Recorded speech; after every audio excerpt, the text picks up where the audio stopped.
For silver coins in the treasury, a tower collapsed into rubble. 3 villages that had forgotten what hope tastes like. What would you do if you woke up broke, unknown, and buried under someone else's ruin? 30 seconds earlier, his name was Daniel Hale, and he was doing 60 on a highway outside Singapore. His eyes closed on their own. The world went dark. The world came back different. He woke up jolting in a wooden carriage, wearing a body that was not his. Calluses in the wrong places. Clothes that smelled of dust and someone else's sweat. Across from him sat an old man with thin lips and a folder of papers. The old man called him Lord Lamarck. A modest inheritance. Almost no debts, he said. As if that were comfort. Daniel looked out the window at gray hills and a windmill missing a blade. He didn't recognize the place, he recognized the feeling. Ruin. Neglect. People who stopped expecting tomorrow to be better. 20 years ago he'd stood on an empty lot in a port called Lagos. 2 years later, that lot moved for 1,000 containers a day. In Dhaka he'd started with a rice warehouse and 3 loaders. In Yangon, 1 pier and 2 tugboats were all he needed to begin. Every time the story rhymed, every time he knew exactly what to do. The steward, a man named Olvin, urged him to rest, to tour the castle first. Daniel shook his head. The castle could wait. He had one word for Olvin: market. The carriage bounced down a broken road, and 15 minutes later he stepped into the square. 15 stalls stood into crooked rows. Only 7 of them had anyone behind them. Turnips, dried fish the wrong color, chipped clay pots nobody wanted to touch. Daniel's eyes stopped on the 5th stall, where an old woman sat with red, weather-beaten hands. Her name was Merritt. Bundles of pale marsh root lay stacked in front of her. A merchant in a traveling cloak was already there, tossing bundle after bundle into a sack. 1 copper coin a bundle. He didn't haggle. He didn't need to. He simply emptied her stall. He flung a fistful of copper onto the board and walked away without a word. Daniel sat on an upturned crate and asked Merritt a question nobody had ever asked her. "Half a day to gather 1 bundle," she said. 20 bundles a week if the swamp was kind. 20 copper coins for a week of aching knees and a bent back. But in the capital, that same bundle sold for 1 silver coin. 1 silver equaled 40 copper. The merchant bought at 1 and sold at 40. Daniel had seen this exact arithmetic in every poor port on his old earth. A middleman taking 97%, and everyone assuming that's simply how the world works. He wasn't angry at the merchant. The merchant was just playing the only game available. The real problem had no face. The real problem was that there was no system at all. Daniel stood up and said 3 words that would rewrite this entire province. "Show me the castle." Lamarck Castle sat on a hill, walls cracked but standing. 1 tower collapsed like a broken tooth. Inside, the roof leaked, the hearth was cold, and a hay mattress waited in the bedroom. Daniel took it all in with a memory built for mapping 6 countries of trade routes. Then Olvin led him down to the basement, and Daniel stopped walking.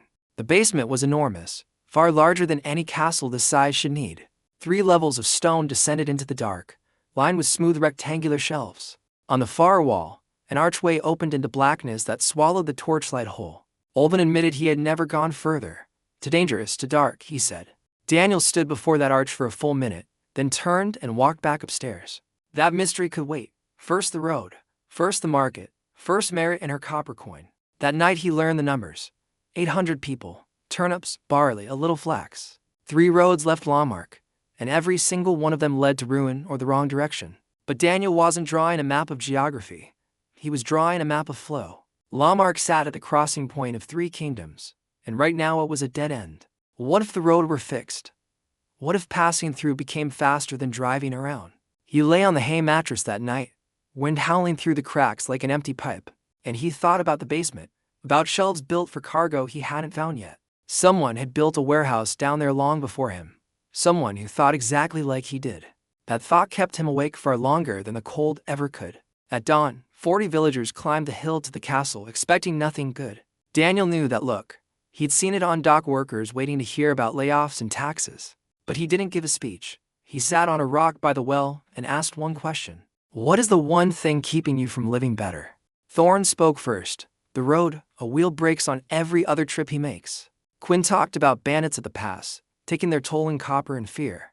Agnes talked about a well that had run dry 2 years ago. The blacksmith talked about coal, hauled from the capital at the price of gold. Merritt talked about labor that never seemed to add up to enough food. Daniel listened for the full hours. He didn't interrupt. He didn't promise a single thing. When the last voice fell silent, he stood and said he heard them. He would do one thing in the first week. fix the worst stretch of road.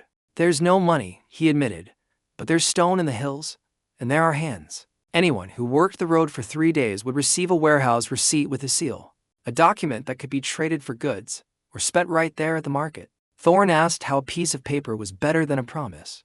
A promise can be broken quietly, Daniel said. A sealed receipt can be checked against real goods. The villagers didn't understand yet. Daniel didn't explain further. He told them to watch. On the third morning, he stood on the worst stretch of road with 23 shovels beside him. Most had come out of curiosity. A blacksmith named Bran had come to watch him fail. Daniel didn't know how to build a road, but he knew how to organize people who did.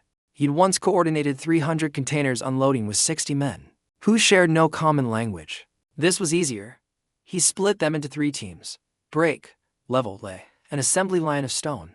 By noon, 20 paces of road lay flat and tight, and a wagon rolled over it without a creak.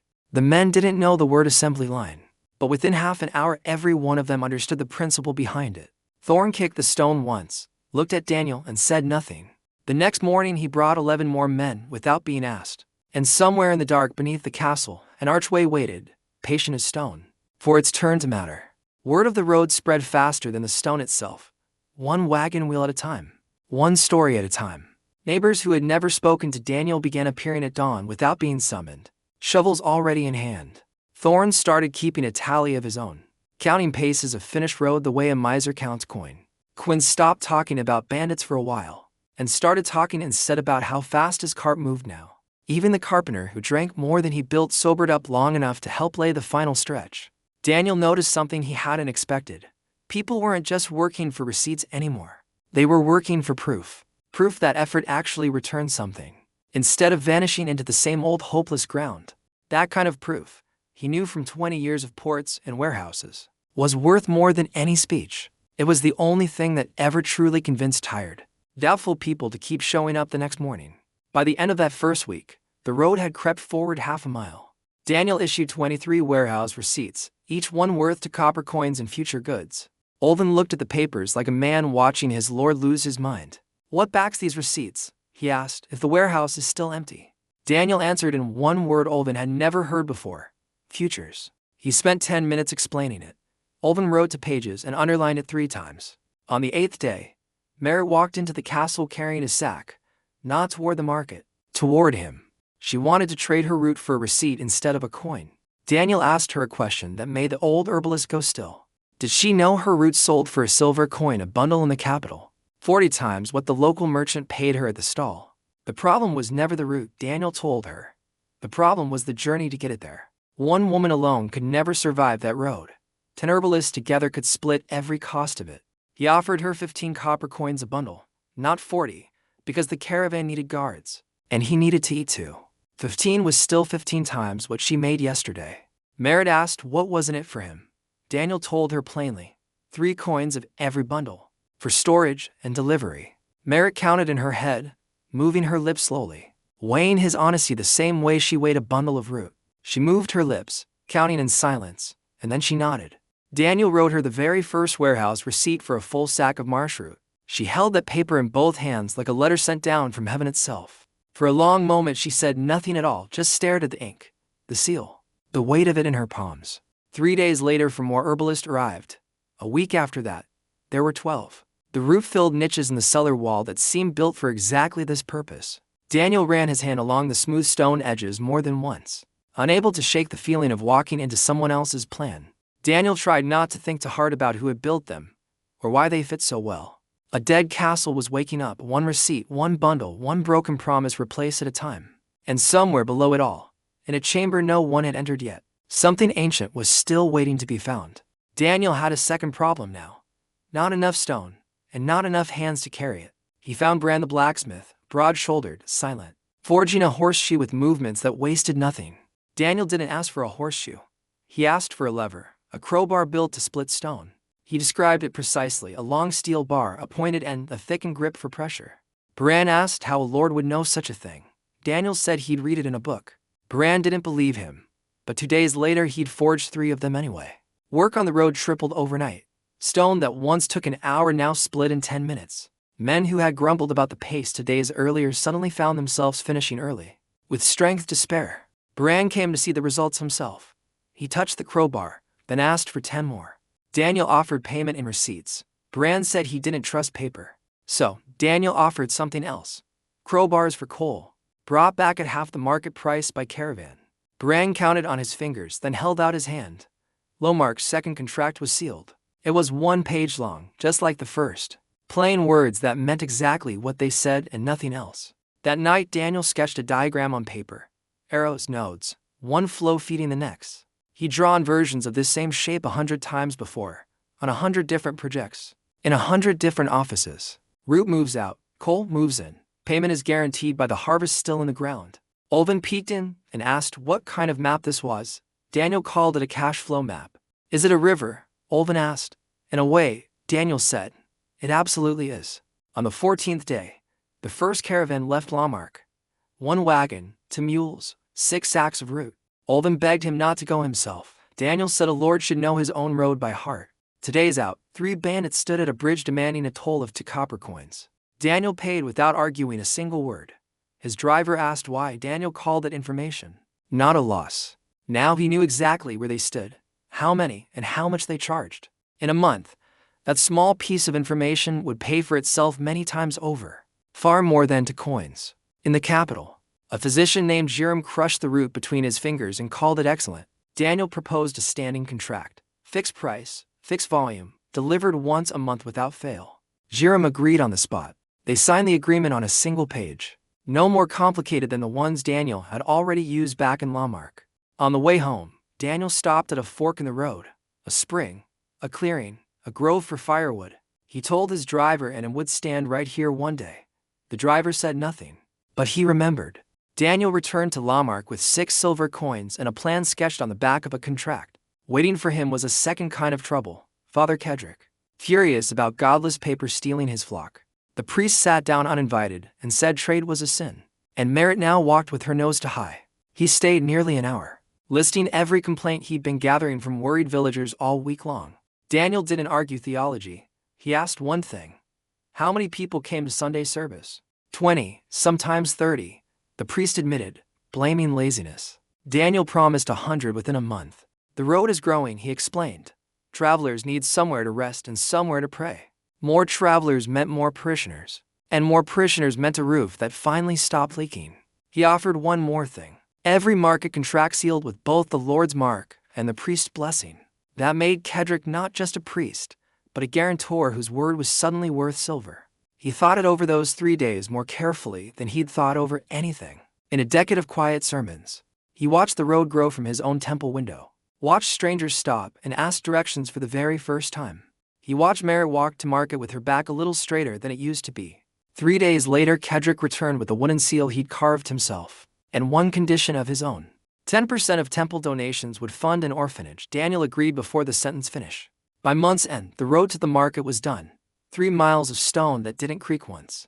Thorne hauled a full load of turnips and lost only a single one, where he usually lost a sack. The second caravan left with 3 carts now root, dried fish, and pottery packed carefully in hay. It returned with coal, fabric, and 20 sacks of wheat flour bought at a third of the local price. The flour merchant stormed into the castle furious, accusing the lord of strangling honest trade. Daniel poured him tea and offered a deal instead of a fight. Lower your price, and I'll stop competing. Free warehouse space for a month, and a seat on the very caravan undercutting him. The merchant called Daniel either a genius or a madman. Daniel said those were usually the same thing. Flour prices dropped by a fifth, for the first time in years. Ordinary families ate white bread on ordinary days. The merchant, once furious, became one of the loudest defenders of the new system within a single month. He told other traders that competing with the fair lord beat competing with the cheating rival. Every single time. It was easier, he said, to plan around a price that never changed than to guess at one that always did. Agnes from Mossbridge bought a sack and looked up at the castle on the hill for a long moment. Daniel didn't forget her either. He wrote 2 words in his notebook. Mossbridge. Well, next came standards. Bran forged 10 stamped weights, 1 copper up through 40, each marked with Lomark seal. Every stall now weighed goods the same way, no private scales, no quiet cheating at the counter. One merchant argued his own scale was more accurate. They tested it. It was off by 14%. Against the buyer. The others accepted the new rule without another word of complaint. Within a week, buyers who had once haggled over every purchase started trusting the scale before even asking a price. That trust moved faster through the market than Daniel expected, faster than any announcement from the castle ever could. A stamped weight became a small, quiet promise, repeated at every single stall, every single day. Without exception, Merritt told him once that she'd stopped watching the merchant's hands entirely, and started simply watching the number instead. That, Daniel thought, was the whole point of a system working properly. No one needed to watch anymore at all. Then came a wooden board at the market entrance, prices written fresh in chalk every single morning. No merchant could quote one price to a rich buyer and another to a poor one anymore. The chalk crumbled a little that first morning, letters coming out crooked under Daniel's own unpracticed hand. Merritt stood before that board and saw, for the first time, exactly what her labor was truly worth. A spice merchant named Bertram arrived from another province just to see this board. With his own eyes, he walked the whole row of stalls twice before he ever said a single word to anyone. He called it brilliant. Buyers who trust the price buy more, even at a smaller margin. Bertram told anyone who listened that a market without hidden prices was a market people actually wanted to return to. He moved his whole operation to Lamarck within a month, convinced the smaller margin would earn him more in the long run. He was right, and within a season 3 other merchants have followed his same quiet logic straight to Lamarck's gates. By the middle of the second month, the market had grown from 15 stalls to 28. Olvin, meanwhile, had filled half a notebook with every strange new word Daniel used. One evening Daniel caught him copying those notes onto separate sheets by candlelight. A neighboring steward had offered a silver coin for a copy of that little book. Daniel didn't punish him. He told Olvin to sell more copies and raise the price. Every governor who buys it will try to copy Lamarck, he explained, and some will succeed. And when they succeed, they'll need a trading partner. Who do you think they'll call first? Olvin sank into his chair and said the Lord thought like a chess player. Olvin wrote that sentence down too, right beneath the word futures, underlined exactly 3 times. Just like before. Daniel corrected him gently. A chess player wins by defeating someone. A logistics man wins when everyone arrives on time. By the end of the second month, 14 silver coins sat in the treasury for the first time. It wasn't a fortune. It was proof. And proof mattered far more than the actual number written on the page. The road to the market was finished, and work had already begun on the stretch toward the pass. Merritt had earned more in 2 months than in the previous 5 years combined. And in the ancient niches below, goods worth 40 silver coins now sat catalogued and counted. A poor, forgotten province was, quietly and stubbornly, learning how to breathe again. Word traveled past Lamarck's own borders now, carried by cart drivers who had nothing to gain from lying. A stranger stopping at the market for the first time would ask the same question every single day. Is it true that the waits here never cheat you, no matter who is standing behind the stall? Merchants who once avoided the crooked stretch of road were suddenly rerouting entire trips, just to pass through once.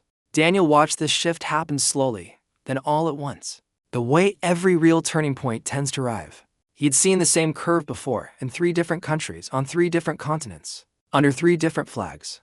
Reputation, once it finally catches, spreads faster and cheaper than any advertisement money could ever buy. Evelyn began tracking a new number in her ledger, one Daniel had taught her without even meaning to. Repeat visits, merchants who came back a second time and a third, without needing to be convinced again. In the 3rd month, Daniel tackled 2 problems at once, and a treasury that needed real precision. He marked the end's location on his very first trip, a fork, a spring, a clearing, perfect for travelers. In Hazelmere lived 2 carpenter brothers, Cade, sober and sharp, Rory, drunk before noon most days. Daniel offered Cade the contract directly, 6 weeks, paid in receipts, plus a share of the first year's profit. Cade said he'd finish it in 4, if given 3 assistants and his brother kept out of the way. 3 days later, Rory showed up sober and picked up an axe without a single word spoken. Cade said nothing back, but he handed his brother a tool anyway, and they worked in silence side by side. The second search was harder. Daniel needed someone who could track every copper coin with total precision. A spice merchant remembered a name, Evelyn, daughter of a bankrupt merchant, brilliant and utterly distrusted. Daniel rode to days to find her. A stone house with boarded windows and smoke rising from one chimney. A young woman opened the door, stern-faced, and said she neither bought nor sold from lords. Daniel said he hadn't come to buy or sell. He'd come to offer her a job.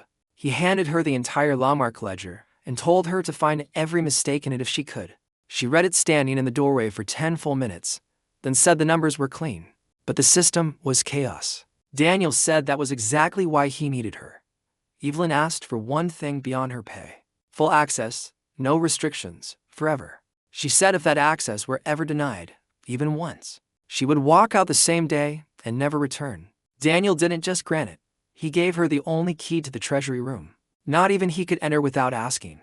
3 days later, she arrived with a single trunk of clothes and 2 trunks of account books. She looked around the windowless treasurer's office and said a treasurer was entitled to a window too. By evening, Bran had knocked a hole in the wall and set a frame with no glass, just open sky. By morning, 3 sheets of paper sat on Daniel's desk: a full balance, a receipt registry, and a warning. If even one major receipt holder demanded goods that weren't there, the entire system would collapse in a single day. She recommended a reserve of at least 1/5 of all issued value, held always as real inventory. Daniel read it twice, then told her she was right, and raised the number to nearly 1/3. With Evelyn in the castle, everything that had run on instinct suddenly ran on precision. She kept separate ledgers for receipts, for caravans, for construction, and could calculate faster than Daniel could finish a question. The Grey Heather Inn opened in the 4th week. 6 rooms, a stable. Prices posted right at the entrance. No one on the continent had ever done that. Travelers usually learn the price after they'd already eaten. The first guest, a cart driver named Nash, read the board twice before he believed it was real. He asked the innkeeper directly if the prices were truly fixed, and got the same honest answer twice in a row. He paid exactly what was written, slept well, and promised to tell every driver he met. Within a month, 5 caravans a week were stopping at Grey Heather instead of passing it by. By the 3rd month's end, Lamarck had earned 21 silver coins in clean profit. Evelyn placed the final number on the desk and said one word: good. Then, for the first time, she almost smiled. Alvin stood in the doorway and later told anyone who'd listened about that half-smile. For 2 solid weeks straight, he said it the way other men might describe a comet, something rare enough to be worth remembering exactly. Daniel didn't laugh at him for it. He understood better than anyone how rare that particular expression truly was. Trust, once it settled into a place like Lamarck, had a way of showing up quietly, in small unguarded moments, not in speeches, not in ceremonies, in a treasurer's almost smile, in a blacksmith staying without a contract, in an old woman sitting at the edge of a well she never thought she'd live to see filled again. Daniel started noticing those small moments more than the numbers now. Though the numbers still mattered plenty. The numbers told him whether the system worked. The small moments told him whether it was actually worth building. The 4th month brought the trouble Daniel had been quietly expecting all along. A minor lord named Trevor Dane set up a toll on the only road south, to logs and for soldiers. 5 copper a wagon, 10 from a caravan. Small money, but the precedent was the real danger. If one lord could block the road, every lord at every crossing would try the same thing next. Daniel refused to pay, and refused to fight. He rode straight to Dane's crumbling castle instead. Dane wasn't cruel. He was ruined, his peasants fleeing, his roof leaking, his toll gate an act of desperation. Daniel asked one question that no one had ever asked him: what actually grows on your land? Stone and thorns, Dane said bitterly. Daniel walked the hills and found dense, easily split limestone, worth a fortune. He offered a year-long contract, guaranteed volume, fixed price, paid entirely in honest work for Dane's own people. The barrier disappeared the next morning, 2 weeks later. Dane stood at Lomark's price board for 10 full minutes. He asked for one just like it in his own town. Daniel built it for free. A month later, Dane's own market had a price board and stamped weights. The first lord to copy the system willingly. His peasants stopped fleeing north for the first time in years, and to families even returned home once word spread. Dane never called Daniel a friend out loud, but he sent stone shipments early more often than any contract required. That, Daniel had learned long ago, was usually worth far more than anything a man was willing to say directly. The second 4th month problem wore armor. Captain Greer, 35, square-jawed, furious about rusting chainmail. He laid his worn sword on the table and said his men wouldn't survive an hour if attacked tomorrow. Daniel told him the plain truth. No money yet, but in 2 months there would be. He showed Greer the growth curve on Evelyn's books. Greer didn't understand the numbers, but he saw them climbing. He counted the days after that, quietly. The way a man counts down to a decision he doesn't want to make. He gave Daniel 2 months, not a day more, and walked out still angry, still watching. By the 5th month, a second inn began rising by the river toward the northern road. Daniel also remembered his promise to Agnes. Mossbridge's well had run dry 2 years before. He wasn't a water engineer, but he knew water doesn't vanish. It only moves or drops. He walked the land with Bran until he found greener grass and damper soil. 300 paces from the village. They dug for days. On the fifth, at 2 men's depth, they struck water, clear and cold. Agnes sat at the edge of the pit and simply breathed, unable to speak, unable to cry. 2 women from the village came over and sat down beside her without a word, just breathing along with her. On the ride home, Bran said the Lord was strange. Normal lords don't dig wells, he muttered. The next morning he showed up at the castle uninvited and asked to stay on permanently. No contract needed. Daniel didn't offer him a paper to sign. He simply shook his hand and called him Lomark's blacksmith. It was the first time in the whole province that someone stayed for a reason money couldn't fully explain. Word of the well spread through Mossbridge within a day, and through every neighboring village within a week. 2 women who had walked beside Agnes to the old dry well now walked with her to the new one instead. They didn't talk about lords or receipts on those walks anymore. They talked about how light the buckets felt now. Daniel heard about that detail secondhand from Olven, who heard it from a cart driver passing through. He wrote it in his own private notebook, not the ledger, just 3 words. Buckets feel lighter. It wasn't a business insight. It didn't need to be. Some things were worth writing down simply because they mattered. By mid-5th month, 7 miles of road were finished, 2 inns running, 41 market stalls thriving. 38 silver coins sat in the treasury. Greer had received 6 of his 12 promised swords. Priest Kedrick's orphanage had opened its doors to 3 children already. Every solved problem seemed to birth a new connection, and every connection made the whole system harder to break. One evening Daniel went alone into the basement with an oil lamp, past root and flower and ledgers. He walked through the archway at last. The corridor beyond had walls polished smoother than anything hand-carved. It opened into a hall vast enough to hold supplies for an entire army, shelves stretching into darkness. At the center stood a stone table, and on it, a tablet buried under centuries of dust. He brushed the dust away and stared at a diagram carved in stone. Arrows, nodes, flows. He had drawn this exact diagram himself, 3 months earlier, on a sheet of paper in his own office. He stood there a long moment, lamp trembling slightly in his own hand, unwilling at first to believe what he was seeing. Someone, 300 years before he was born, had thought in exactly the shape he thought in.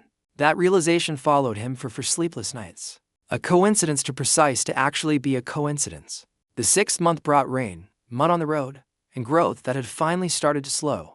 Evelyn called it a plateau.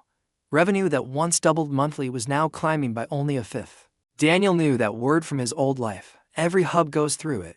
The cure was always the same. Expansion. Not more roads. A new role entirely.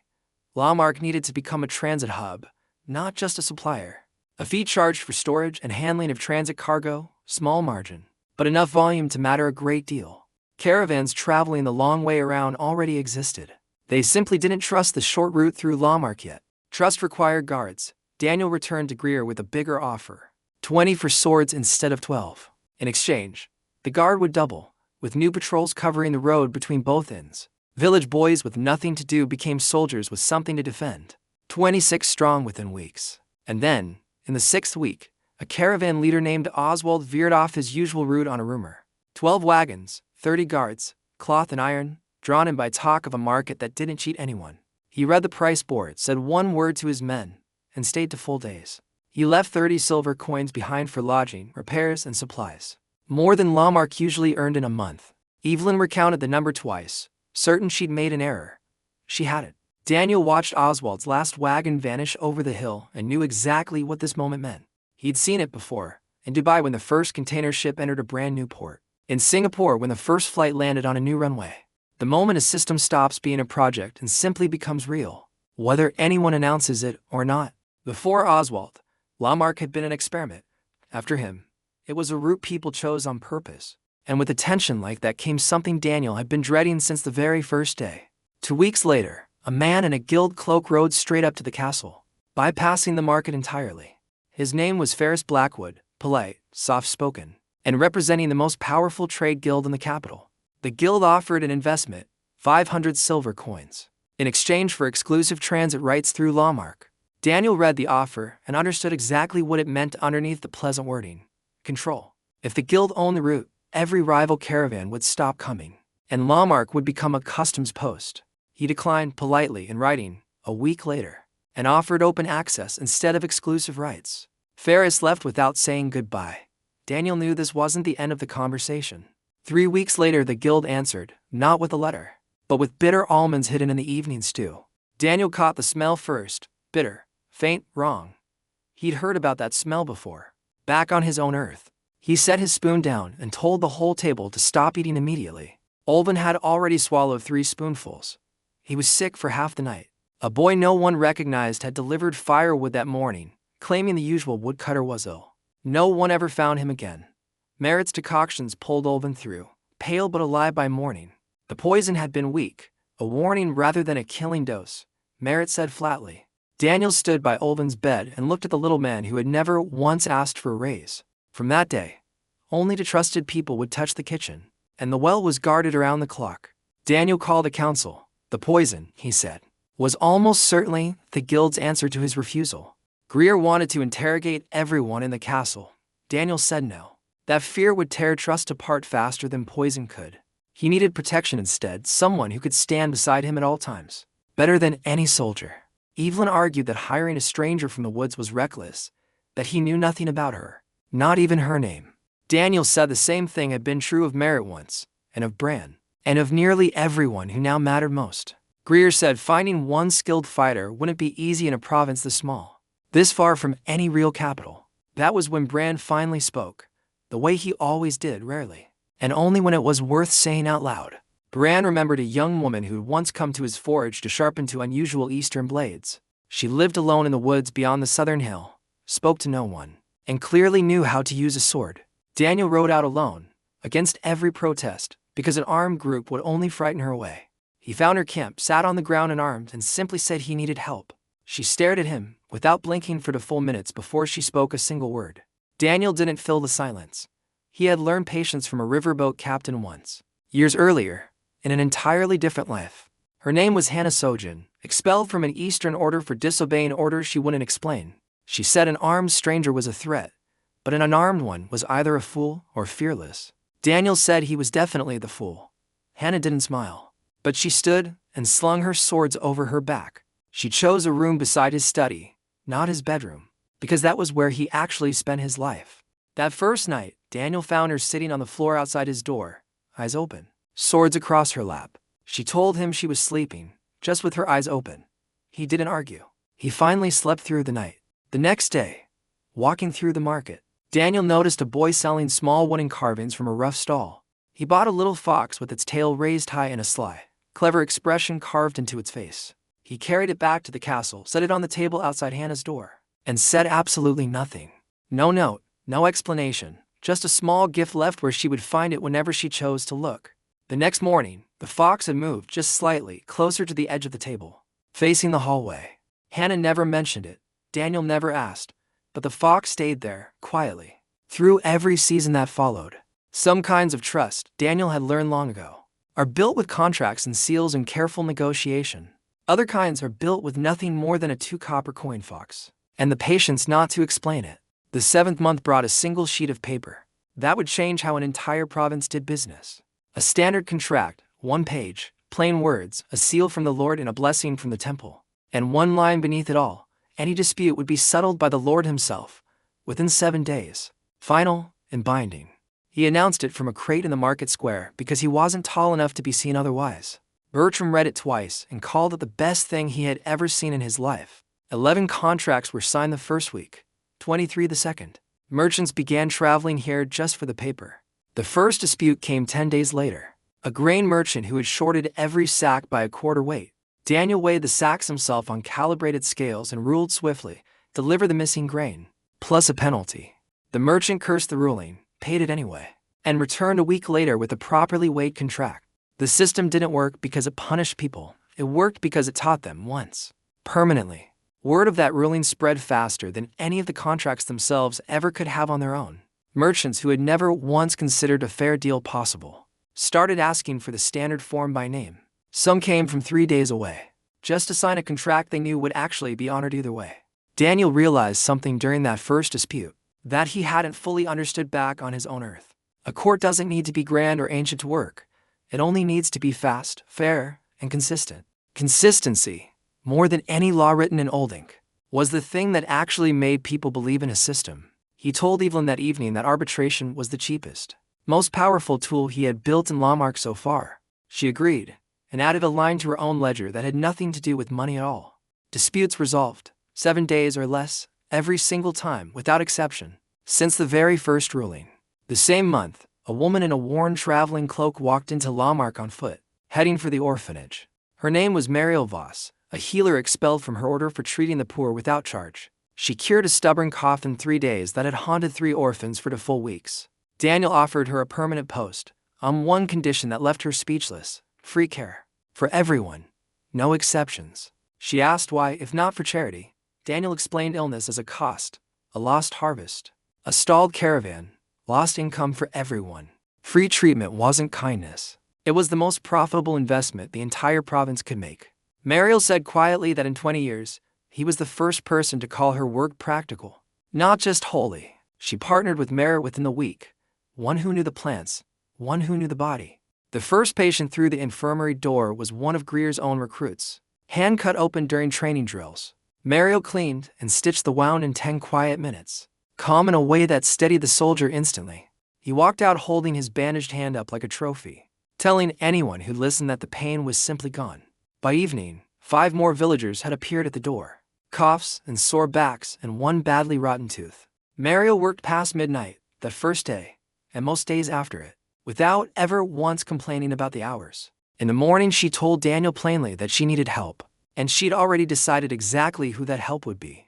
Merritt arrived that same afternoon, nervous, unsure why a real healer would want an old herbalist beside her. Within an hour, the 2 women were arguing cheerfully over the correct dosage of a common root. Like old friends, Daniel stood in the doorway and watched very different kinds of medicine, finally learned to work as one. By the end of the 7th month, Lamarck's population had grown past 1,000 people, 60 to market stalls, to inns, an infirmary, a shelter, 26 soldiers, 1 treasurer who never slept enough, 70 for silver coins sat in the treasury. Receipts now moved between the provinces like real currency. The 8th month took Daniel beyond his own borders for the very first time. Invited to a duke's reception, he arrived in a battered carriage wearing a suit remade from the last lord's crooked wardrobe. Inside, silk and velvet and gold embroidery surrounded him. He knew the feeling from boardrooms back on Earth. He didn't know the etiquette, and every stare in that hall reminded him of exactly that. He didn't know whom to bow to first, or which hand should lift a goblet, or how many steps preceded a greeting. Every gesture in that hall was a kind of code, and he simply hadn't been given the key to it. Olven whispered instructions under his breath, quick and constant, bowed at the duke, then his wife, then the senior lords, clockwise. Daniel followed the whispered choreography as best he could, aware of every eye that caught his single misstep. He felt this exact discomfort once before, wearing dusty boots into a gold-trimmed office to meet a transportation minister. That minister had looked down on him too, right up until Daniel showed him the actual cost-saving numbers. Daniel reminded himself standing in that glittering hall. Don't care what fabric a person happens to be wearing. He straightened his crooked, borrowed suit and walked forward anyway, because retreating had never once solved anything for him. The Duke greeted him with cautious respect, having heard tall tales from caravan drivers about honest scales. 10 drivers telling the same story, the Duke said, stops being a rumor and becomes a statistic. Later that evening, a young woman approached him by the wall, dressed in Eastern fabric he'd never seen before. Her name was Sora Chayan, daughter of a forgotten ambassador, kept at court now as a decorative guest. Daniel pulled out a notebook and asked what Hedin actually exported. Silk, porcelain, spices, tea. She answered, startled. In 3 years at that court, she said, not one man had ever asked for her opinion on anything. They talked for 2 hours. She knew customs rates for 5 ports and merchants dead 50 years. She described the overland route through the eastern steppe, a path no caravan had taken in nearly a century. Dangerous, she warned him twice, but shorter than the sea route by months. If anyone still remembered how to travel it, Daniel wrote every detail down, aware that most men in that glittering hall would have simply asked about her dress. She noticed the difference too, and for a moment her carefully guarded composure slipped just slightly, just enough to see through. Before leaving, Daniel invited her to Lamarck, not as a guest, but as a consultant on Eastern trade. She said she would come for free. He left the castle already thinking about silk and rode through the eastern steppe. On the ride home, Hannah sat across from him, 2 swords resting on her lap, watching the passing dark. Olven had fallen asleep against the carriage wall, notebook still open on his knee, ink drying on an unfinished sentence. Daniel stared out the window at hills he now knew better than the roads he used to drive on Earth. He thought about silk moving west and iron moving east, about a bridge instead of a border between two worlds. He thought about a woman who had spent 3 years being looked at, finally being asked what she actually knew. He wondered how many more Soras were sitting quietly in courts across this continent, treated as decoration instead of value. The thought stayed with him the entire ride home, uncomfortable in a way he didn't try to shake off. Somewhere behind that discomfort was the same instinct that had once told him. A warehouse needed a better system. People, like cargo, were so often measured by the wrong metric entirely and wasted because of it. The 9th month opened with a whistle past his neck, close enough to tear his collar. Hannah was already moving before Daniel understood what had happened. A sword thrown clean through a crossbow. 2 attackers fell in seconds, a third fled into the trees and was never chased. The whole exchange took less time to happen than it takes to describe. 3 armed men reduced to nothing at all. The captured men confessed to being paid mercenaries, hired by a hooded stranger who knew Daniel's exact route. Someone inside Lamarck had sold that information, a traitor. The word sat heavy over the whole castle. Daniel refused a mass interrogation, certain it would shatter the trust that had taken 9 months to build. Instead, he told each trusted person a different false route and waited to see which lie traveled. A young recruit named Tom, 19, quiet, nervous, turned out to be the leak. His mother was sick in the capital, and 10 silver coins had seemed like an easy way to help her. Greer wanted him hanged. Daniel refused. Fear breaks walls. Understanding builds them back stronger. Tom was sent to hard labor for 6 months instead, half his wage sent straight to his mother's care. Tom left for the road crew the next morning, head down, saying nothing to anyone as he passed through the gate. Greer watched him go and admitted, quietly, that he still thought the punishment was too soft for what Tom had done. Daniel reminded him that a hanged traitor becomes a martyr, and a martyr becomes a reason for someone else to try. A working man, paying off his mistake in daylight for 6 months, becomes something far less useful to an enemy. 3 months into his labor, Tom stopped anyone who badmouthed the Lord within earshot, without being asked to. By the time his sentence ended, he had become one of the most stubbornly loyal men on the entire road crew. 2 weeks later, the guild quietly turned back Lamarck caravans at the pass, claiming repairs that never happened. A soft blockade, unofficial, but bleeding 20 silver coins a week from the treasury. Greer wanted to fight through it. Daniel knew that would hand the guild an excuse for real war. Evelyn laid the numbers on the table one more time, cold and simple. 6 weeks until the treasury ran completely dry. He found another road instead, north through Wallard, a kingdom that bought eastern goods at triple price from middlemen. He rode to Sora, asking if she knew a supplier who could reach Lamarck by the old overland route. She knew one. Master Yun. Stubborn, ancient, respected only by those who understood Eastern courtesy. While waiting for her answer, Daniel rode straight into the capital to meet the guild leader himself. Cassian Morven received him in a private study, calm-eyed, dressed plainly, wearing no rings at all. Not the guild hall built for show, but a room built for actual conversation. And Daniel understood that difference instantly. Daniel laid out numbers instead of complaints. The blockade was costing the guild more than it was costing him.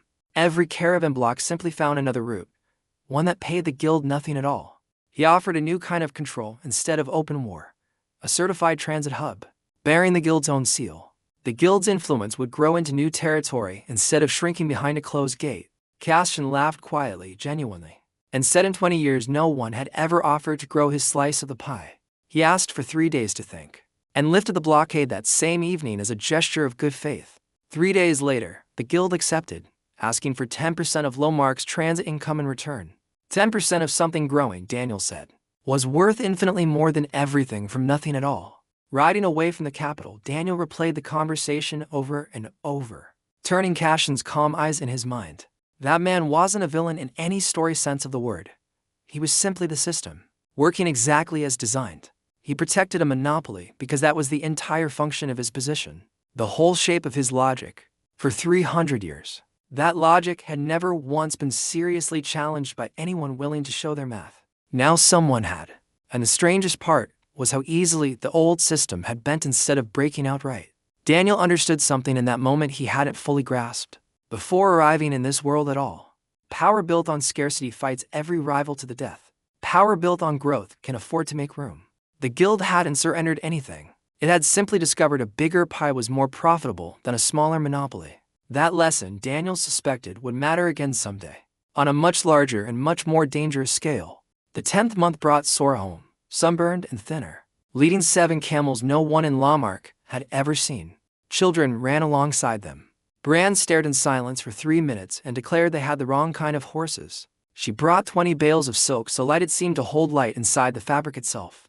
The weavers of Lamarck touched it and simply stood there for a long moment, unable to say anything at all. She also brought a trial contract with Master Yun, 1 caravan every 3 months. And Master Yun himself, he was 70, white-bearded, and trusted nothing he hadn't examined with his own eyes. He drank only the tea he brought himself, refusing anything poured from an unfamiliar pot, even in a friendly house. He looked at the castle's poor walls and called that a good sign. A rich castle means a greedy lord.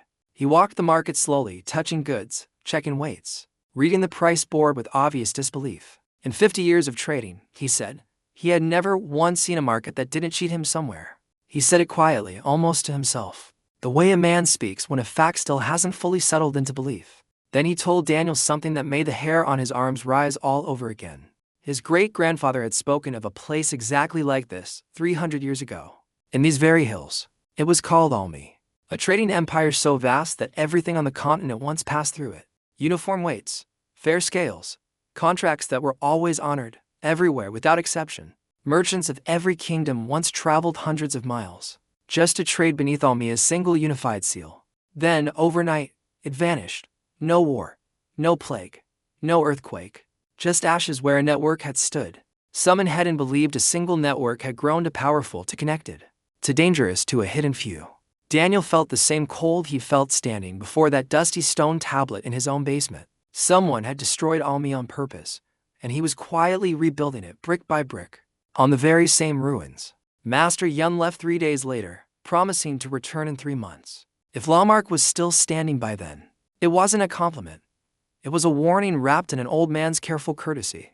Daniel spent that night walking the castle's upper walls instead of sleeping, tracing cracks he now knew by heart. He thought about Almi, a whole continent once stitched together by exactly the idea he was rebuilding here. Gone overnight, without war, without plague, as if someone had simply decided the world was too connected to survive. He thought about the tablet in the dark below him, glowing faintly in a rhythm he still didn't understand. He thought about 6 roads leaving Lamarck in 6 directions, and how each one made the town both stronger and more visible. Visibility in his old world usually meant opportunity. Here, it seemed to also mean risk, the kind with no clear shape yet. He didn't share these thoughts with anyone that night, not even Evelyn, who noticed everything eventually anyway. Some fears, he decided, were better carried alone until they had a plan attached to them.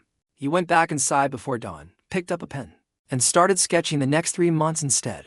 Sora stayed on as ambassador for Eastern affairs, moving into a room beside Evelyn's office. That evening she played a stringed instrument by her window, a sound Hannah stopped moving to listen to. The 11th month sold every scrap of Hedon silk in 3 days, without a single haggle. It sold for 6 silver coins in Lamarck, compared to 10 in the capital. Thanks to 1 less middleman, Evelyn placed the number on his desk without a word. 120 silver coins. In 3 days alone. Daniel looked at the figure and said they needed something bigger than receipts now. They needed a bank. Receipts were tied to physical goods sitting in a warehouse. Burn the warehouse, and the paper became worthless. He proposed bills of exchange instead, a system built entirely on trust rather than stacked inventory.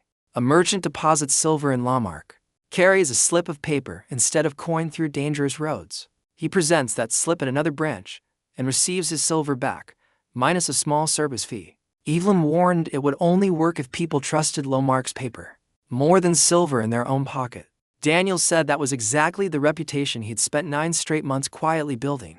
A traveler could carry a single slip of paper instead of a heavy purse down a road where robbers still lurk.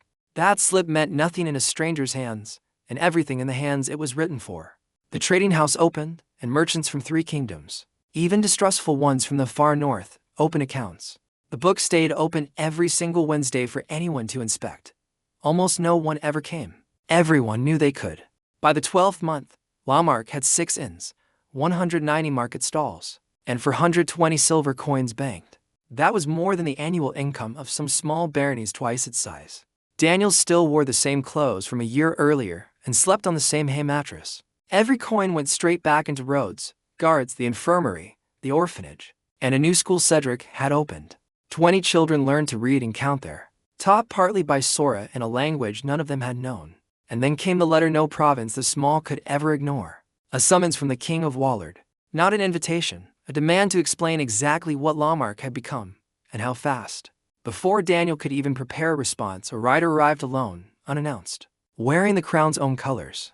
Her name was Lillian Ashford, an observer sent to assess Lamarck and report everything back to the throne. Everyone in the room understood immediately what she truly was. A spy, sent to watch, measure, and judge. Daniel didn't hide anything from her. He handed her a full financial report before she'd even asked. Why give it away, she asked. He said she'd find it eventually. He was simply saving her 3 weeks. She read it overnight and returned with sharp, precise questions that proved she'd actually understood every line of it. For 3 weeks she watched everything, market, arbitration, weights, contracts, without a single unnecessary word.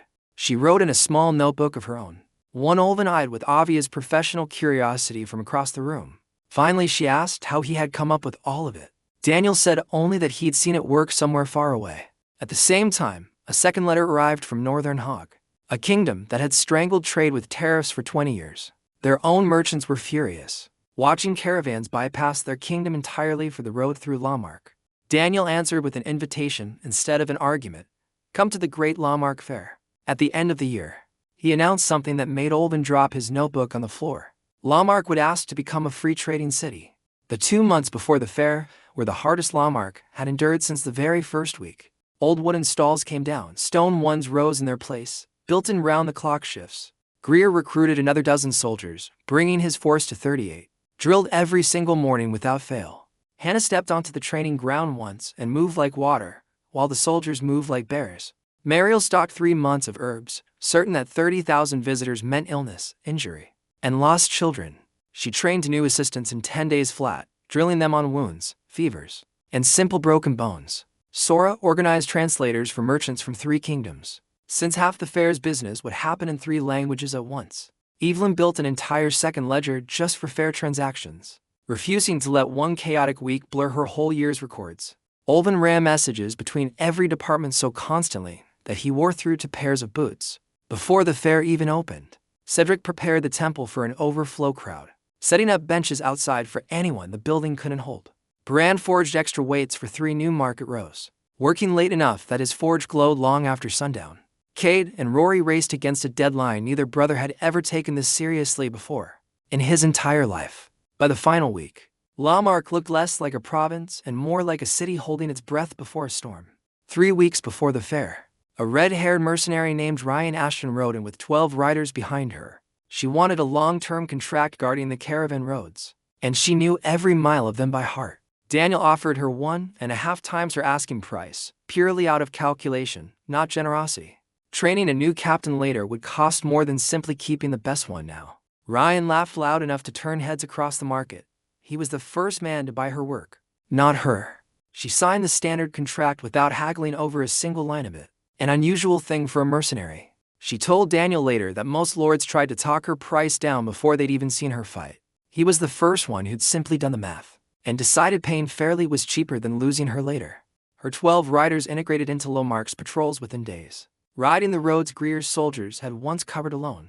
Greer watched them work with a mix of envy and grudging respect neither man nor mercenary bothered to hide. Daniel settled the friction the same way he settled everything else, by drawing clear lines instead of picking favorites. Greer's men guarded the town and the castle. Ryan's mercenaries guarded the open road between the inns. Different terrain, different skills. No reason for either side to feel replaced by the other at all. Within a month, the 2 forces were trading drinks at the same tavern table most evenings. Rivalry mostly forgotten. The Great Lamarck Fair opened on the first day of the last month of the second year. Daniel stood on the castle balcony, then looked down at a square too small to hold everyone in it. Caravans stretched along all 3 roads at once. Flags of 7 kingdoms snapped above the entrance. 30,000 people, maybe more. Olven tried counting and gave up somewhere past 6,000. The smell of spices, roasted meat, and fresh bread drifted over a square that used to hold 15 empty stalls. Music rose from eastern strings and western drums somewhere near the entrance, competing cheerfully for the same crowd's attention. The first day of the fair was spent almost entirely on trade, stall after stall doing a week's business by noon. Silk sat beside iron, porcelain sat beside clay pots from Lamarck's own potter, and both sold out equally fast. The second day belonged to negotiations. Ambassadors from 3 kingdoms walking the market with careful, measuring eyes. Baron Dane arrived with his wife and son, proudly showing off his own stamped weights to anyone who'd look. Master Yun's 4th caravan rolled in that same afternoon, camels drawing almost as much attention as the goods themselves. Merchants Daniel had never met from provinces he couldn't yet find on a map introduced themselves one by one. Every conversation circled back to the same handful of questions. How does the price board work? How are the weights checked? Daniel answered each one the same patient way he'd once explained futures to Olvin, slowly, plainly, without shortcuts. By the end of the second day, 3 more towns had asked, unprompted, for a Lawmark-style price board of their own. On the third day, Evelyn stood on a platform in the center of the square with the account book in her hands. She read every figure of Lawmark's finances aloud in public, income and expense, without a single number hidden. A merchant demanded to check the ledger himself. He examined it for 20 minutes, then called out one single word, clean. The square didn't erupt in applause. It erupted in something louder, a roar from people who had never seen honest power before. Somewhere in that noise, Daniel caught sight of Merit, cheering as loudly as anyone half her age around her. On the 4th day of the fair, Daniel submitted a petition prepared jointly by Evelyn and Lillian together. It asked for one thing: free trading city status for Lawmark, independent of any single crown's control. 68 merchants from 7 kingdoms signed it. Baron Dane signed it. A representative of the Duke signed it too. Then came a name that silenced the room: Cassian Morven, head of the guild that once tried to poison him. His letter endorsed the petition, because neutral ground meant the guild could trade freely without royal duties in the way. He had lost the fight for control, but gained something he valued even more: unrestricted access.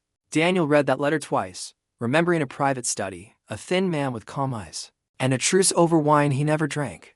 Some rivalries, he realized, don't end in victory or defeat. They simply end in both sides discovering a better game to play. Lillian added her own note to the petition: official, precise, the kind of language that made kings actually pay attention. Evelyn attached the full financial report, every figure exposed, because hiding numbers had never once helped Lawmark before. Together, the 3 documents traveled to 3 separate courts, carried by 3 separate riders, on 3 separate roads. The petition traveled to 3 separate royal courts, and Daniel waited, the way he'd waited before every big shipment. 6 weeks passed slower than any 6 weeks Daniel Hale had ever lived through on either world. Then a parchment arrived bearing 3 royal seals at once: Wallard, Kaelmore, and Northern Hog together. 3 kingdoms that had agreed on almost nothing for 20 straight years had finally agreed on one single thing. None of them could take Lawmark for themselves, and none could let the others take it either. Neutrality was the only answer that left every crown satisfied, and every crown quietly relieved. Olvin read the parchment aloud in the square before 1,000 people, his voice shaking on every line. He had served 3 lords before this one. None of them had ever written a single word worth reading aloud. Daniel stood on the platform and looked out at faces he now knew by name, one by one. Thorne stood there, the man who once said the road was the only thing keeping him poor. That road now stretched 7 miles smooth, and Thorne hadn't lost a single turnip in months. Merritt stood there too, once paid 1 copper coin for back-breaking labor, now earning more than a city physician. Bran stood near the castle wall, the blacksmith who came to watch a lord fail and stayed to build an empire instead. Agnes stood further back, the woman who once walked 3 miles for water, now drawing at 300 steps from home. 210 stalls filled the market now. 2,300 people called this town home. 6 inns, 1 trading house, 1 infirmary, 1 orphanage, 1 school teaching children to read for the first time, 38 soldiers under Greer, 12 mercenaries under Ryan, 1 treasurer who tracked every coin without fail, 1 bodyguard who slept with her eyes open, 1 healer who treated everyone free and still turned a profit, 1 ambassador who spoke 6 languages, 1 priest no longer afraid of honest money. 2 years, 730 days of stone, mud, and for silver coins that had somehow become an empire of trust. Somewhere in the crowd, Daniel spotted the old woodcutter whose root had once been quietly replaced by a stranger. He was alive and well, having simply been sick that 1 week, exactly as innocent as he'd always claimed. The nameless boy who'd poisoned the stew had never been found, and Daniel had long since stopped expecting he would be. Some threats, he learned, don't need a face attached to them. They only need a system strong enough to outlast them. And Lawmark, whatever else it was now, had clearly become strong enough to outlast quite a lot already. Cedric stood near the temple steps, watching the crowd. 3 orphans clustered close around his robes. He caught Daniel's eye across the square and gave a small nod of his own, priest to lord. Equal to equal. Bertram the spice merchant stood proudly beside his stall, now permanent, now stone. Now impossible to imagine the market without. He had been the first man in the world, as Daniel liked to joke, to understand the price board without needing it explained. After the ceremony came something Lamarck had never held before. Not a market day, a celebration. Just for its people. Free food filled the square, paid for by the treasury that Evelyn guarded like her own child. Music rose from eastern strings and western drums, tangled together into something neither culture had heard before. Children ran between the stalls, chasing each other past barrels of mulled wine and trays of honey cakes. Sora sat on the platform and played a melody she had composed specifically for this single night. The sound floated over the square, quiet and clear, and people fell silent simply because it deserved listening to. Hannah stood behind Daniel's shoulder, 2 swords on her back, her face as still as always. But Daniel noticed something new. The corner of her mouth had lifted, barely, by a single millimeter. Mariel handed out honey cakes she'd baked herself, laughing every time a child's hand shot up for more. Ryan sat with her mercenaries by the beer barrels, telling a story about a caravan lost in fog for 3 days. The mercenaries roared with laughter loud enough to carry clear across the square and back again. Greer stood apart from the noise, watching the walls he guarded, the soldiers he'd trained, the flags on the masts. Then he turned to Daniel and did something he had never once done before. He nodded once, briefly. That single nod carried more weight than any speech. Respect earned, not commanded. Loyalty chosen, not paid for. Evelyn stood beside her ledger, not dancing, not drinking, simply watching the people the numbers had always represented. Daniel walked over and stood beside her in silence. Then she said 6 words that meant everything. The numbers added up. She wasn't talking about the ledger anymore. She was talking about the children, the elders, the merchants, the whole living town. Daniel nodded. For once, he didn't need to say anything back. He thought of Merritt again, of a single copper coin that had once been the entire ceiling of her whole life. He thought of Bran, who had come to watch a lord fail, and stayed to build a permanent home instead. He thought of Tom, still finishing his 6 months of hard labor, learning a harder lesson than a hanging ever could. He thought of Baron Dane, standing proudly beside his own price board now, in a town he'd nearly starved to death. He thought of Castian Morven, who had lost control and somehow gained something he valued even more than that. Every one of them had been a thread Daniel pulled taut, tested, and somehow never once managed to break.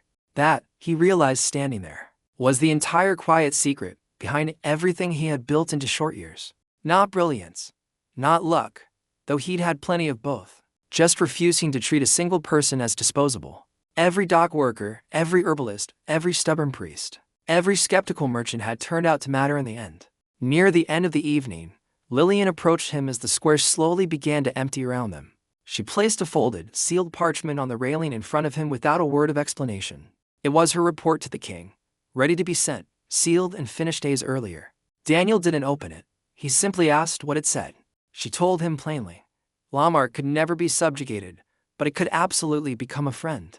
Then she said something that surprised even her own calm, controlled voice. She had resigned from the Crown service that morning. For the first time since they'd met, Lillian wasn't managing her own expression at all. She said she wanted to stay, not as an observer anymore, but as part of Lamarck itself. Daniel held out his hand. She took it without hesitation. The decision already made somewhere deeper than logic. They stood together on the empty platform as the last torches burned low against a sky full of stars. The breeze carried heather and smoke down from the hills, the same hills that had once looked so hopeless. Daniel looked out at 6 roads leaving Lamarck in 6 directions, all of them alive now, all of them full. He looked up at the castle, cracked walls and all. Sitting above an ancient storeroom he still didn't fully understand.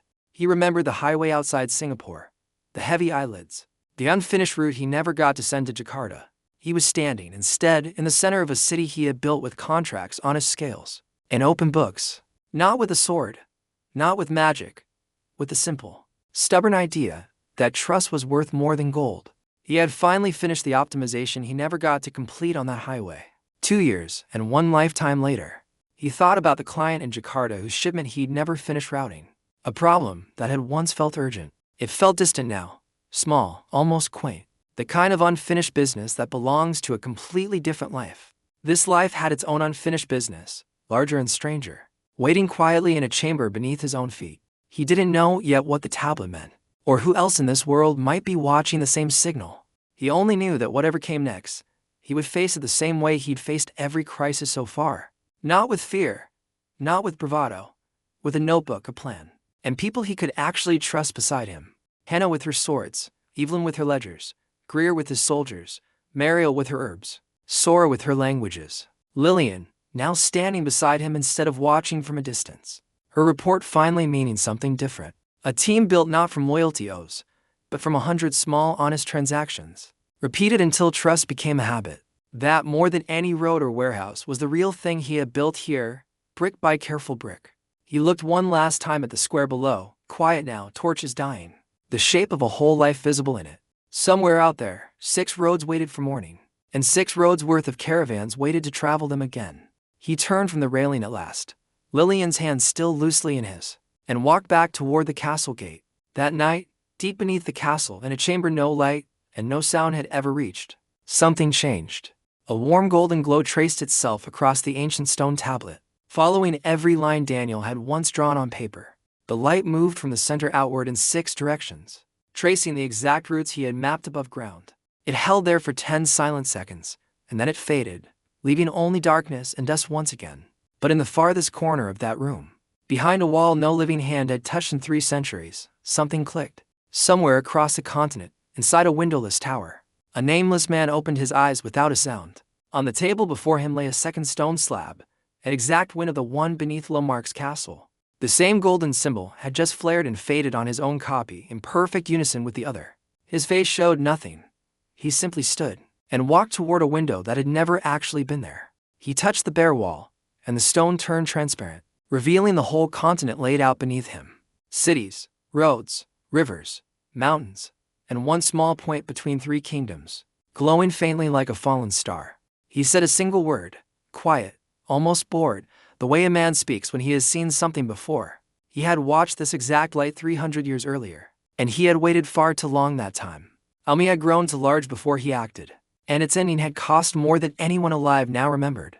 This time, he told himself, he would not make the same mistake twice. He remembered Almi at its height, roads stretching farther than any single kingdom could ever hope to police alone.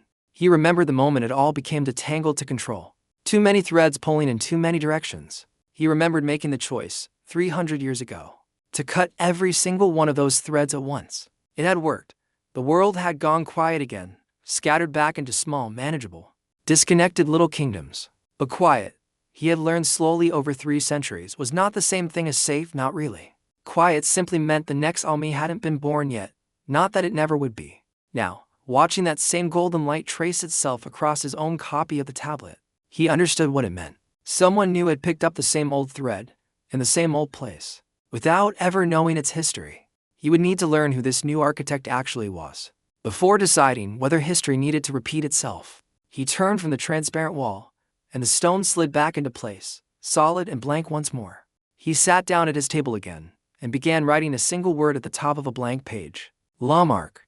But there was one thing the nameless man did not know. One detail that changed everything about this pattern. The man who had lit that symbol wasn't born anywhere on this continent, wasn't shaped by its old fears at all. He came from a world where a single connected market had never been destroyed, only built higher, wider, faster. A world where container ships crossed oceans daily, and billions of strangers traded without the whole system ever collapsing. That world hadn't survived on magic. It had survived on something far more stubborn, simple, boring, unbreakable trust. And trust, it turned out, could be stronger than any wall a nameless man could ever build against it. Back in Lawmark, Daniel Hale slept on the same hay mattress he'd slept on since his very first night here. Hannah sat outside his door, swords across her lap, eyes open, a small carved fox resting beside her. Through the wall, Sora hummed a quiet lullaby in a language none of the villagers understood but all of them loved. 1 floor below, Mariel counted herb supplies by candlelight, already planning for whatever illness the next season would bring. She had done this every night for months now, a small quiet ritual that had nothing to do with money at all. In the treasurer's office, a single candle burned while Evelyn kept counting, long after everyone else had gone to bed. In the courtyard, Greer made his final rounds, checking gates that no longer felt quite as fragile as before. Ryan slept in the barracks with a faint smile on her freckled face. one boot still half-laced from the party. She had spent the whole night telling stories, and fallen asleep mid-sentence without ever noticing she'd stopped talking. Olvin sat copying his little notebook by candlelight, the 34th copy. The price now 3 silver coins. And deep beneath it all, the golden light on the ancient tablet flickered once more, quiet, steady, patient, not dying out, just waiting, the way a small fire waits, certain it has no intention of ever going out. The larger game, whatever it truly was, had only just begun. And Daniel Hale had no idea how large yet, but he had known one principle from his old life, long before he ever set foot in this one. It was called anti-fragility, a system that grows stronger, not weaker, every single time someone tries to break it. Lamarck could not be broken, because Lamarck was never really a castle, a road, or a warehouse at all. Lamarck was thousands of people who now had something real to lose, and something real to protect. It was Thorne, who once measured his whole life by how many wheels broke on a single bad road. It was Merritt, who once sold a lifetime of aching labor for a single copper coin, and never once complained. It was Bran, silent and stubborn, who stayed for a reason no contract could ever properly write down. It was Agnes, who walked 3 miles for water, and now drew it 300 steps from her own door. It was Cade and Rory, two brothers who built in side by side after years of building nothing together at all. It was Olvin, who filled notebook after notebook with words from a world he would never fully understand. It was Bertram, the first stranger anywhere to grasp an idea before it was ever explained to him twice. It was Tom, learning the hardest lesson of his short life without losing the rest of it in the process. It was Baron Dane, who traded a desperate toll gate for an honest contract and never once looked back. It was Cassian Morven, who lost a monopoly and somehow walked away richer than he had ever been before. It was Harley, standing before thousands, saying one single word that meant more than any speech ever could: clean. It was merchants who made their living on honest scales they trusted completely. It was herbalists who finally received a fair price for a lifetime of aching backs and swamp mud. It was cart drivers who no longer feared for their cargo on roads that used to swallow travelers whole. It was children learning letters for the first time, sounding out words in a school that hadn't existed 2 years ago. It was the sick, treated freely, because someone had finally done the math on what a healthy province was worth. Each of them was a single thread. Together, they were thousands of threads, woven into something no blade could easily cut. And anyone who tried to tear that web apart would learn a hard lesson about networks built the right way. It was Evelyn, who once trusted no one, and now held the only key to an entire province's future. It was Hannah, who once lived alone in the woods, and now slept lightly outside a door worth protecting. It was Sora, once paraded as decoration at a foreign court, now trusted with the road across an entire continent. It was Mariel, once forbidden from healing the poor, now healing everyone for free, and somehow still turning a profit. It was Greer, once furious about rusted chainmail, now nodding once, quietly, at a lord worth actually guarding. It was Ryan, once selling her sword to whoever paid the most, now the first to have her work bought instead of herself. It was Lillian, once sent to spy on a province, now standing inside it as something closer to family. It was Cedric, once suspicious of every sealed paper, now blessing every honest contract signed beneath his own roof. Each of them had arrived a stranger, skeptical, guarded, expecting the same old story to repeat itself once more. Each of them had stayed because, for the very first time, the story actually didn't repeat itself at all. It doesn't break under pressure. It bends. It absorbs the blow, and then it quietly springs back into shape. Because it was built by a man who understood that networks always outlast walls, no matter how thick the stone is. A man who understood that trust travels farther than any army, and lasts longer than any single dynasty. A man who understood that the safest place in any world is the one that costs too much to destroy. He had arrived in this world with nothing but a photographic memory, and 20 years of logistics buried in his head. No magic, no sword skill, no royal blood hidden in his veins waiting to be dramatically revealed one day. Just spreadsheets, patience, and a stubborn belief that fair systems eventually outperform unfair ones, given enough time. It had taken 2 years for silver coins and a road nobody believed could ever really be fixed. It had taken an old herbalist willing to trust a piece of paper, and a blacksmith willing to trust a stranger. It had taken a treasurer who demanded a window, a bodyguard who slept with her eyes open, and a priest who learned to bless commerce.